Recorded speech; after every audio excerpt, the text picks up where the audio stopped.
नमस्कार, 7 अगस्त की शाम आप हैं मेरे साथ ZDTV रेडियो न्यूज पर, जहां देश विदेशी खबरें लेकर के आती हूं मैं रश्मि नेगी बेस्ट। और अब वक्त है न्यूज हेडलाइंस का।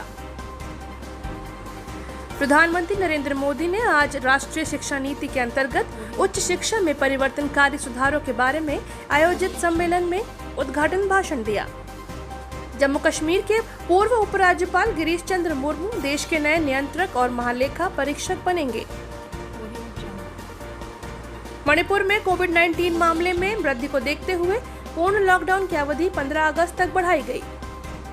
जल्द खराब होने वाले उत्पादों की निर्यात आपूर्ति के लिए देश की पहली किसान स्पेशल पार्सल ट्रेन का आज शुभारंभ। आज राष्ट्रीय हथकरघा दिवस मनाया जा रहा है और श्रीलंका में प्रधानमंत्री महिंदा राजपक्ष के नेतृत्व वाले सत्तारूढ़ दल ने संसदीय चुनावों में भारी जीत हासिल की। और अब खबरें विस्तार से। प्रधानमंत्री नरेंद्र मोदी ने आज राष्ट्रीय शिक्षा नीति के तहत उच्च शिक्षा में परिवर्तनकारी सुधारों पर आयोजित सम्मेलन उद्घाटन भाषण दिया। इस सम्मेलन का आयोजन वीडियो कॉन्फ्रेंस के जरिए किया गया। इसमें राष्ट्रीय शिक्षा नीति 2020 के अंतर्गत महत्वपूर्ण पहलुओं को समर्पित किया। इनमें समग्र शिक्षा, बहुविषयीय और भावी शिक्षा और शिक्षा में बेहतर अनुसंधान के लिए प्रौद्योगिकी का समान उपयोग जैसे विषय शामिल हैं। शिक्षा मंत्री रमेश पोखरियाल निशंक और केंद्रीय शिक्षा मंत्री इस कार्यक्रम में शामिल हुए। राष्ट्रीय शिक्षा नीति का मसौदा तैयार करने वाली समिति के अध्यक्ष और सदस्यों सहित और वरिष्ठ शिक्षाविद और वैज्ञानिकों ने इस सम्मेलन में हिस्सा लिया। विश्वविद्यालयों के कुलपति, संस्थानों के निदेशक और कॉलेजों के प्रधानाचार्य और अन्य हितधारकों ने भी इस कार्यक्रम में हिस्सा लिया।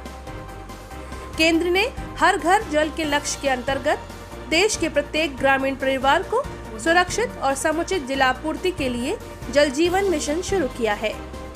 इस लक्ष्य की प्राप्ति के लिए प्रधानमंत्री नरेंद्र मोदी ने अपने दूसरे कार्यकाल में नए जल शक्ति मंत्रालय का गठन किया था। देश में करीब 19 करोड़ परिवार हैं, जिनमें से केवल 24% परिवारों को ही नल से जलापूर्ति हो रही है। जल जीवन मिशन के अंतर्गत पानी की कमी वाले 256 जिलों और 1,500 से अधिक ब्लॉकों पर ध्यान केंद्रित किया जा रहा है। देश में जो पीने का पानी घर तक पहुंचने का स्तर अभी 16% तक था, उसको आगामी 5 वर्षों में 2024 तक 100% के लक्ष्य के साथ पूरा करेंगे। जम्मू कश्मीर के पूर्व उपराज्यपाल गिरीश चंद्र मुर्मू देश के नए नियंत्रक और महालेखा परीक्षक होंगे। मुर्मू राजीव महर्षि का स्थान लेंगे।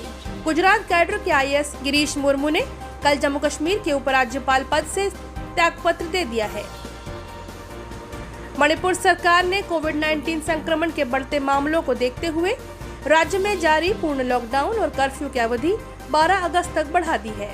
कोविड-19 के प्रकोप को देखते हुए समूचे राज्य में पिछले महीने की 23 तारीख से पूर्ण लॉकडाउन और कर्फ्यू लगाया गया था, जिसकी अवधि कल समाप्त हो रही थी। मुख्यमंत्री एन बीरेन सिंह के नेतृत्व में कल शाम कोविड संकट पर विचार करने के लिए राज्य मंत्रिमंडल की बैठक हुई। इनमें पहले से जारी लॉकडाउन को इस महीने की 15 तारीख तक बढ़ाने का फैसला किया गया। राज्य के मुख्य सचिव द्वारा जारी आदेश में कहा गया कि इस अवधि के दौरान कुछ रियायतें दी जाएंगी। आवश्यक वस्तुओं से संबंधित दुकानें सभी जिलों में रविवार को छोड़कर हर रोज सुबह 8 बजे से 12 बजे तक खुलेंगी। देश की पहली किसान स्पेशल पार्सल ट्रेन अथवा किसान रेल आज से शुरू हो रही है। यह रेलगाड़ी आज सुबह 11 बजे महाराष्ट्र के देवलाली से बिहार के दानापुर रेलवे स्टेशन के लिए रवाना होगी। किसान रेल फल और सब्जियों की ढुलाई करेगी। यह रेलगाड़ी सामान की उतराई और लदाई के लिए विभिन्न स्टेशनों पर रुकेगी। कृषि मंत्री नरेंद्र सिंह तोमर और रेल मंत्री पीयूष गोयल वीडियो लिंक के जरिए रेलगाड़ी को हरी झंडी दिखाकर रवाना करेंगे। 1519 किलोमीटर का सफर 22 घंटे में तय करते हुए किसान रेल कल शाम 6:45 पर दानापुर पहुंचेगी। किसान रेल शुरू करने के पीछे रेलवे का लक्ष्य किसानों की आय दोगुनी करने में मदद करना है। रेल मंत्रालय ने कहा कि इस रेलगाड़ी के जरिए सब्जियों और फलों जैसे जल्द खराब होने वाले कृषि उत्पादों को कम समय में बाजार भेजने में मदद मिलेगी।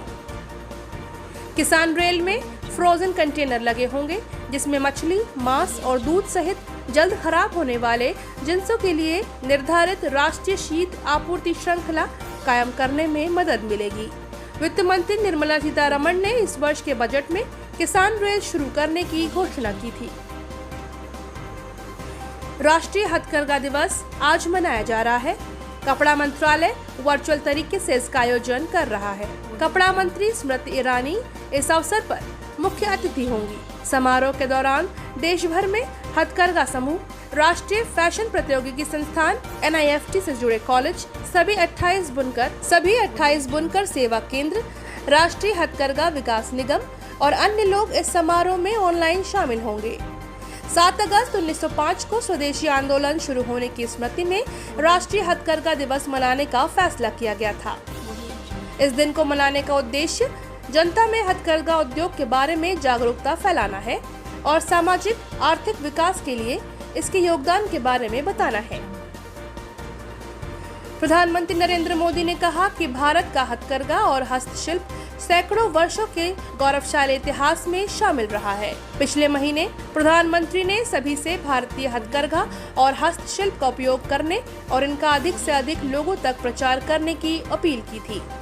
उन्होंने कहा कि भारतीय हथकरघा और हस्तशिल्प के प्रचार से स्थानीय कलाकारों और बनकरों को लाभ होगा।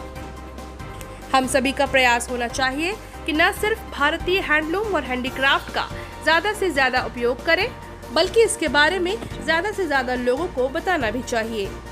भारत का हैंडलूम और हैंडीक्राफ्ट कितना रिच है, इनमें कितनी विविधता है, ये दुनिया जितना ज्यादा जानेगी उतना ही हमारे लोकल कारीगरों और बुनकरों को लाभ होगा।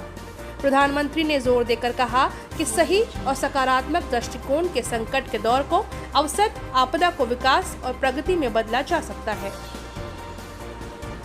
श्रीलंका में प्रधानमंत्री महिंद्रा राजपक्ष के नेतृत्व में सत्ताधारी पार्टी ने बुधवार को हुए आम चुनाव में भारी बहुमत से विजय प्राप्त की है।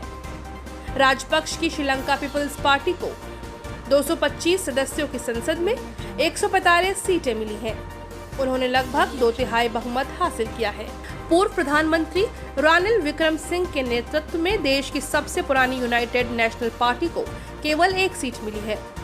चुनाव में राजपक्षे की जीत पक्की मानी जा रही थी, लेकिन श्रीलंका की चुनाव प्रणाली में उनका 2/3 बहुमत के करीब पहुंचना बड़ी बात है।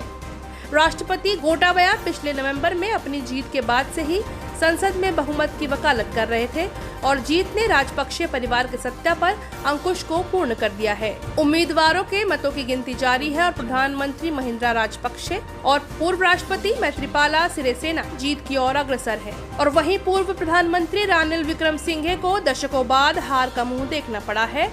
उनकी अगुवाई वाले देश के सबसे पुराने राजनीतिक दल को मात्र 1 सीट मिली है। प्रधानमंत्री राजपक्षे ने चुनाव अभियान के दौरान देश में नया संविधान लाने की बात कही थी और आने वाले महीनों में देखना होगा कि नए संविधान का क्या स्वरूप होगा।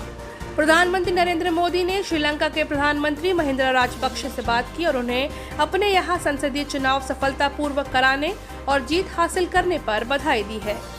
उन्होंने श्रीलंका के लोगों को चुनाव में उत्साहपूर्वक भाग लेने के लिए बधाई दी और कहा, इससे श्रीलंका और भारत के मजबूत लोकतांत्रिक मूल्यों का पता चलता है। और बिहार में बाढ़ का प्रकोप जारी है।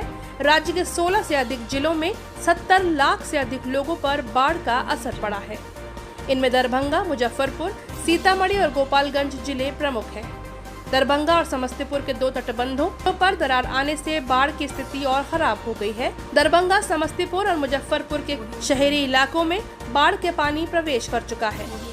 ट्रैक पर पानी आ जाने के कारण दरभंगा समस्तीपुर रेल थल पर ट्रेनों का परिचालन अब तक बहाल नहीं किया जा सका है। पूर्व मध्य रेलवे के सीतामढ़ी, दरभंगा और सहरसा मानसी रेल थल पर भी खतरा उत्पन्न हो गया है। बाढ़ प्रभावित इलाकों में विद्युत आपूर्ति बाधित होने के कारण लोगों को कठिनाइयों का सामना करना पड़ रहा है।